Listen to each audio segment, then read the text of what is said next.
Support for Donnybrook is provided in part by Design Air Heating and Cooling.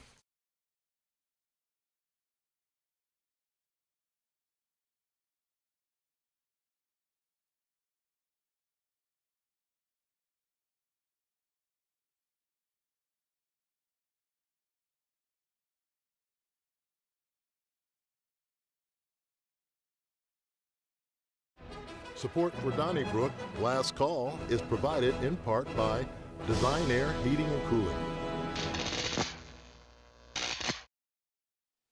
Oh my goodness, we might need Design Air Heating and Cooling at our house on Sunday and Monday. Thank you very much for joining us for Last Call. This is the segment that's only on YouTube, as you know, and it features segments that we didn't get to in the first 30 minutes. Alvin, I thought the St. Louis American was just splendid in its choice of Jimmy Williams, former mayor of East St. Louis who built 26 McDonald's in 26 years, a tremendous businessman, and you named him as the St. Louis Person of the Year. Yeah, a great entrepreneur, great philanthropist, originally from East St. Louis, still really does so much in East St. Louis. Really great guy, and I thought we made a really good choice. I think, one of the people I considered, and I didn't make the choice by myself, was Dr. Matty Davis, who is director of the St. Louis Health Department. I know seems like every department in the city has had some kind of chaos, which is not true. But anyway, boy, she is on top of everything health-oriented, and I'm really happy that she is in that position at this time as we head into some, maybe questionable health decisions coming out of the nationally. How can the sports columnist for the St. Louis American not pick St. Louis's own Jason Tatum, who won a gold medal at the Olympics and, of course, an NBA championship for the storied Boston Celtics? I just think Person of the Year, as much as I love sports, I have trouble tabbing an athlete as a Person of the Year. I would suggest the departing Governor Mike Parson as the St. Louis Person of the Year, because one of the huge problems in St. Louis has been the criminal justice system, and he put Gabe Gore in, which was a huge improvement over what the citizens had. Kim Gardner had won re-election, and Gabe Gore, I had never heard talk about Gabe Gore running for the office. There was talk about him possibly being U.S. attorney back when people thought that Joe Biden would actually name a U.S. attorney. But Parson put Gabe Gore in, and he was a complete success.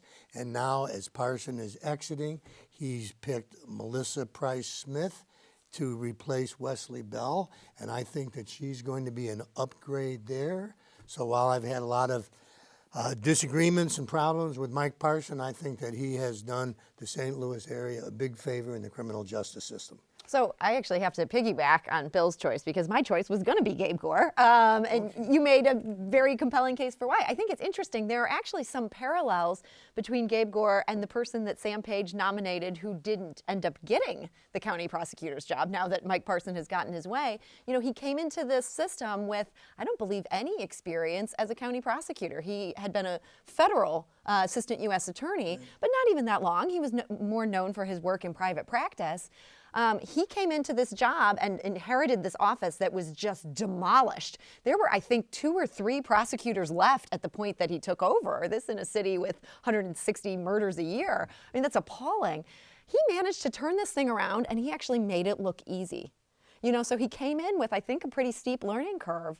Good lawyer, not necessarily a lawyer well-versed in this system, managed to turn this around, and he's also one of the few public officials I can point to in St. Louis right now who doesn't seem to be interested in suing other public officials. They're always turning on each other. He's just doing his job. Hasn't the reporting at your news outlets indicated that it was David Stewart, the chairman of Worldwide Technologies, who came up with the idea for Gabe Gore? Well, like I said, Gabe Gore had been, he and Reggie Harris were the 2 names that everybody talked about for being possible U.S. attorney.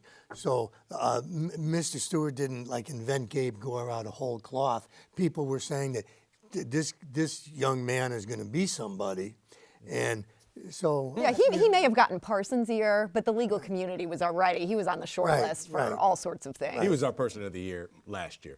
Gabe Gore. Well, he deserves it 2 years in a row. Right. My Person of the Year is not so much for what she did, because it was negative. It was what she created, and that's former school superintendent Keisha Scarlett. And I think what she did, which was basically exposed, unwillingly, except for the reporting of Blythe Bernard from our newspaper, exposed the absolute shameful spending that a struggling school district was doing, and it created more and more stories, and I think it finally got people to say, let's quit waxing poetic about education and look at what specifically has been happening in the St. Louis public schools, and find out, going from a 30 million surplus to a 10 million deficit, wanting more of Rams money, and then finding out we were going to hire somebody part-time, basically, pay him $150,000, $170,000 a year, and let him still live in Texas. So I believe her outrageous behavior as superintendent has caused a lot of people in St. Louis not only to question school spending, but then when things are coming up on the St. Louis Development Corporation, SLDC, I think there's a lot of people going, wait a minute, this is crazy. We need to take a closer look at that. So even though she didn't want to be, that's why Keisha Scarlett would be my person of the year. Well, I wouldn't give her person of the year because I think through those credit cards, she already got enough from the local area. But that's an interesting choice, Joe. I'm going to pick a Kirkwoodian. Sorry, Alvin, you came in second place. That's all right. And I'm interested in who you pick. I'm picking Nikki Glazer. Oh, okay. All right. Nikki Glazer was profiled in a huge piece in the weekend's Wall Street Journal, but last year she just was on fire on Netflix and on HBO, and she's kind of in comedy circles the talk of the nation. And on Sunday, the 5th, she's going to be the first female to solo host the Golden Globe Awards, which is a huge distinction. And she still lives in the St. Louis area. I think it's Kirkwood. I'm not. No, exactly she lives sure. in the city. She lives in the Central well, West End. she Hello, lives in Charlie. The Central West End. I guess congratulations to her for all her success, but it's kind of neat that she is remaining local. So, and on March 1st, she'll be inducted into the Kirkwood High School Hall of Fame. Who else is going in? Oh, somebody close to me. That's right, you are getting in. I hope she's there. I would like to meet her. I've never met her. I hope she's there. I do have a runner-up too. Okay, on mine. I think Chief Robert Tracy has done an outstanding job with the St. Louis Police Department. The homicide rate is down. The crime rate is down. If Les Sturman and the gang don't want to believe it, that's fine with me. But I think he's doing a very good job in a difficult situation, and I applaud him.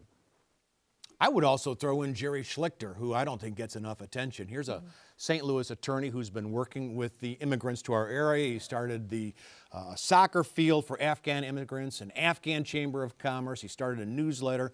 But before that, he's the guy who started that incubator for tech companies on Washington Avenue, the name of which escapes me. T-Rex? T-Rex, that's right. Then he also started the historic tax credit program so we could get more residential housing in downtown St. Louis. What a great idea. Yeah, great idea. Exactly. He wrote the law on that one. Did he write Bang a Gong? That's enough out of you, as Martin Dupin would say. Thank you so much. Why don't you send us your ideas for the St. Louis Person of the Year, and we'll read your letters next week on our program. Thank you, and have a great week. Happy New Year.